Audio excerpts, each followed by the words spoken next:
Hi guys, welcome to Varun Sharma Academy. Today I am going to discuss about Bayes theorem. Once we are through with this video, you will be able to understand Bayes theorem in a simple way and you will be able to solve problems without much difficulties. There are two prerequisites for understanding Bayes theorem. Number one is you should have some basic ideas about sets, and number two, you should have some basic ideas about probability. For example, we should be conversant with the terms like sample space, elementary events, and things like that. So first, before going into the Bayes theorem, let me give an example where Bayes theorem is required. So let us look at this question. Box 1 contains 3 white balls and 2 black balls, and box 2 contains 1 white ball and 4 black balls. You can choose any box at random and take out 1 ball randomly. Now there could be two questions. Question number 1 is that suppose you choose the first box, box 1, then what is the probability the ball will be white? That is one question. The second question could be, if the ball is white, then what is the probability that the box chosen was 1? So this is called a reverse probability, and the Bayes theorem, which is named after the scientist who discovered this, basically addresses this question. This is a very simple example. So from there we will come to the general question and a general answer. Let us draw the problem. There are two boxes, B1 and B2. In B1 we have got 3 white balls and 2 black balls. So total number of balls in B1 is 5, and in B2 we have got 1 white ball and 4 black balls, total 5 balls. Now probability of white ball given B1, that is probability of drawing a white ball given the first box is chosen, will be the number of elementary events in B1 intersection W. W represents the event that the white ball has been withdrawn. So it will be number of elementary events in W intersection B1, which is 3, and divided by number of elementary events in B1, which is 5. So the answer is that probability of white given B1 is 3 by 5. However, please remember that we cannot find out number of elementary events all the time. Many times it is given in terms of probability. So we have to convert this into a formula of probability. So how do you do that? What we do is both these parts we divide it by the total number of elements in the sample space. That is total number of elementary events in sample space. That is total elementary events possible. So we divide both the parts by total number of elementary events in the sample space. So there is no change. But the top one becomes then probability of W intersection B1, and the bottom portion becomes probability of B1. So we convert from number of elementary events to probability, and let me generalize this. In general, probability of A given B, or conditional probability of A given event B has occurred, is given by this formula, probability A intersection B divided by probability B. So you see, if there are two events A and B, probability of A given B is given by this formula, which we have just found out, is that probability A intersection B divided by probability of B. Now similarly, B given A is P A intersection B by probability A. The similar argument or similar rationale you can use. Now you can see one thing, that probability A intersection B is probability A given B into PB, probability B is equal to probability B by A into probability A. So this is called multiplication of probability. This theory or this formula is called multiplication of probability. Now there is one more interesting part in it. The interesting part is that we have shown that probability A intersection B is probability A given B into probability B. Now two events are called independent events if given condition does not impact the outcome of the event. For example, in this case we are saying probability A given B. It will not be impacted by the condition that B has happened. So in that case it will become probability A, and then it will be called an independent. These two events A and B will be independent when there is no impact of B on A. So then probability A intersection B will be probability A into probability B. This is when the two events are independent. Please note that independent does not mean mutually exclusive. In fact, most of the time two independents can have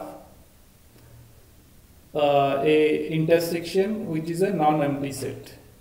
Now let me come back to the original problem and let us now answer the second part. What is the second part? The second part was that what is the probability that box 1 was chosen given the ball was white. So here it will be again probability of B1 intersection W divided by probability of W in the same logic. Now we know probability B1 intersection W, we have already found out it is 3 by 10, right? 3 by 10. Now we have to find out what is probability W. Probability W is total number of elements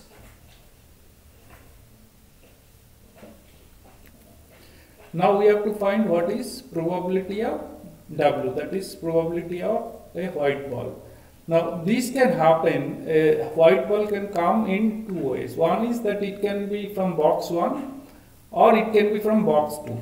Now what is the probability that it will come from box 1? It is given by probability of box 1, choosing box 1, into probability of white given box 1.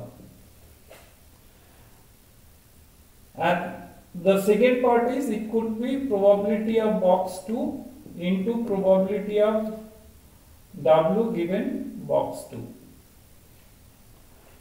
So this will be the total probability of white. Now probability of box 1 will be how much? As we said that it is a randomly chosen box. There are only two boxes. You have to choose one of them. So the probability of B1 is half. And we have worked out probability W given B1 is 3 by 5 plus what is probability B2? Again it is two random box, it is one of them, so it is half, and this part probability white given B2 is 1 by 5. So if we calculate 2 by 5. So now we will put the value of 2 by 5 here. So now we'll put 2 by 5 here, which will become 3 by 10 into 5 by 2, which will be 3 by 4. So probability that the box is number 1 box, given that the ball drawn is white, is 3 by 4. And we can also expect or matching our expectations, because you can see the number of balls, white balls, is more in box 1. So definitely probability of B1 given W will be more than probability of B2 given W. So this is 3 by 4. Let us go into the Bayes theorem now.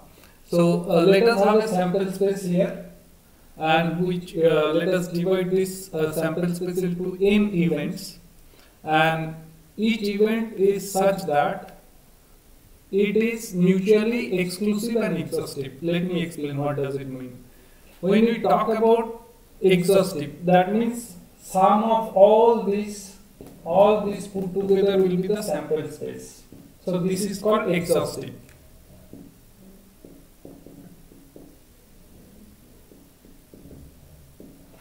And what is exclusive? We are also taking second condition is that all the events are mutually exclusive. That means if we take about any two events, their intersection will be a null set or empty set. For any I not equal to j, that means E1 intersection E2 will be phi, E1 intersection En will be phi, and like that. And third condition is that probability of any event is more than 0 for any I, and we like this for all I.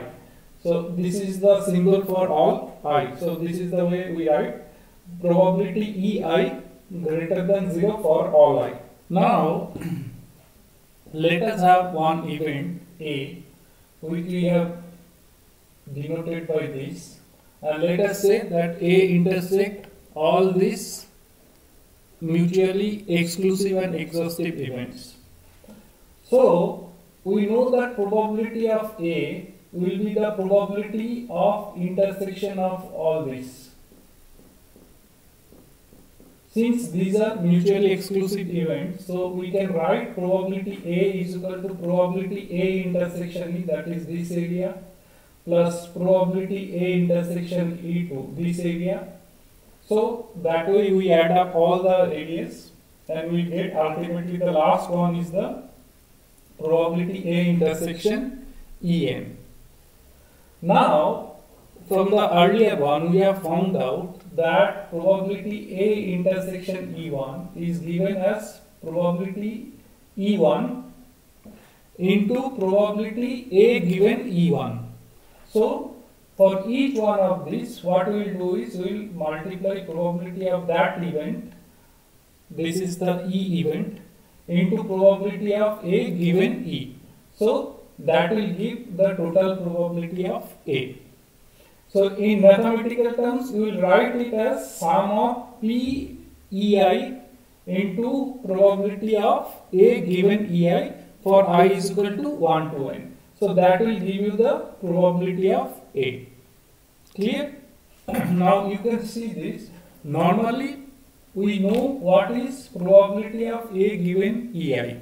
You can take the similarities between our original problem where box and balls are given.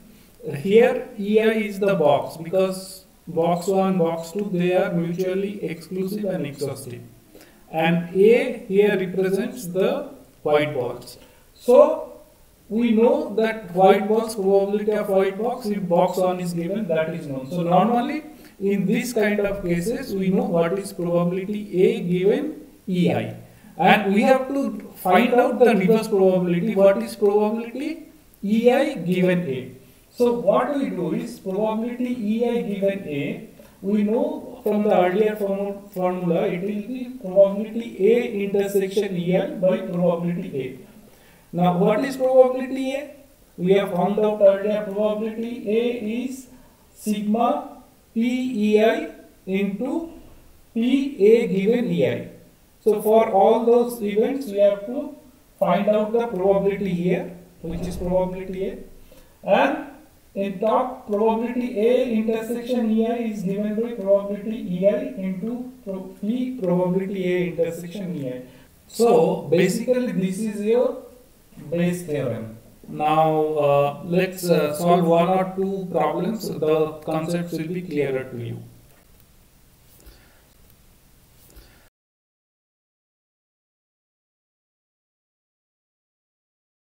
So let's solve this problem.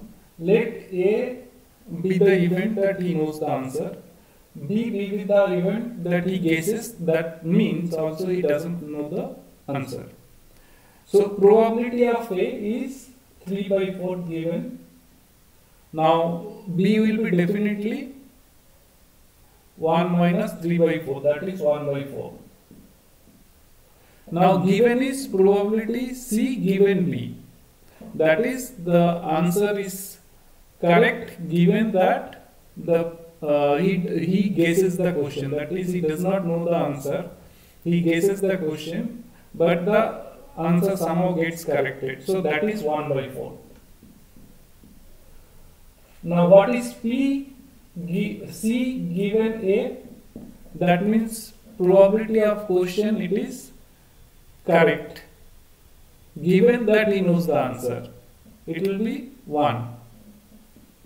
This is interesting part because it is not very clearly given in the problem, but we have to guess that, because if he knows the answer, he will be giving the correct answer, right? So the question being asked is, what is the probability of the student knows the answer, that is probability A, given that he has answered it correctly. So it is probability A given C. Now what it will be? It will be probability of A into probability of C given A. This is as per the Bayes theorem, divided by probability of C, which is a sum of probability of A into probability of C given A plus probability of B into probability of C given B. Now we know, let us put these values. So probability A is 3 by 4, and then the probability of C given A we have found 1, divided by again 3 by 4 into 1, plus probability of B is 1/4 into probability of C given B is given 1/4. So when we do the calculations, we will find this is coming 12 by 13. So when the answer is correct, the probability that he knows the answer is 12 by 13. So this is a reverse probability calculation using Bayes theorem. Let's see another problem. So let's look at another problem. There are 3 coins. One is a two-headed coin, that means having head on both sides. Another is a biased coin that comes up with heads with 75% probability. And third one is the unbiased coin. Now, one of the coin is chosen at random. That means when you say it is random, that means choosing any coin is probability is 1/3 because there are 3 coins. It shows head. What is the probability that it was the two-headed coin? So we have chosen a coin randomly, which is got 1/3 probability of choosing any coin, and then you flip the coin and it comes out as head. So what is the probability that it is a two-headed coin? So this is the problem. So first let us denote all these events. Let's say A represents the event that it is a two-headed coin, B represents the event it's a biased coin, and C represents the coin which is an unbiased coin. Definitely probability A is equal to probability B is equal to probability C 1/3, which we have discussed. These are mutually exhaustive events. these are mutually exclusive events, and probability of each one of these events is more than 0. So it satisfied all the Bayes theorem. And let H denote the event that a head appears. So the question being asked is, what is A? That means the coin is unbiased given that the toss came up as head. So as per Bayes theorem, probability A given H will be probability A into probability head given A divided by sum of PA into PH by A plus PB into PH by B plus PC into PH by C. Okay. Now what is PA? PA has been given as 1/3. What is PH given A? That means PH given is probability of head given A occurs. A is a two-headed coin and H means head occurs. So it is 1. So now the bottom part, let's say PA, it will be again 1/3 into 1, this first part. The second part will be 1/3 into probability H given B. What is probability H given B? Which has been already given in the problem itself, which is 75%, that is 3/4 plus 1/3 into probability H by C, that is in the unbiased coin. What is the chance or probability of having head from an unbiased coin is half. So this will be the answer once we simplify 4/9. So this is the answer 4/9. So this is another example of Bayes theorem. So hope that you have enjoyed this session. Thank you very much for watching this video.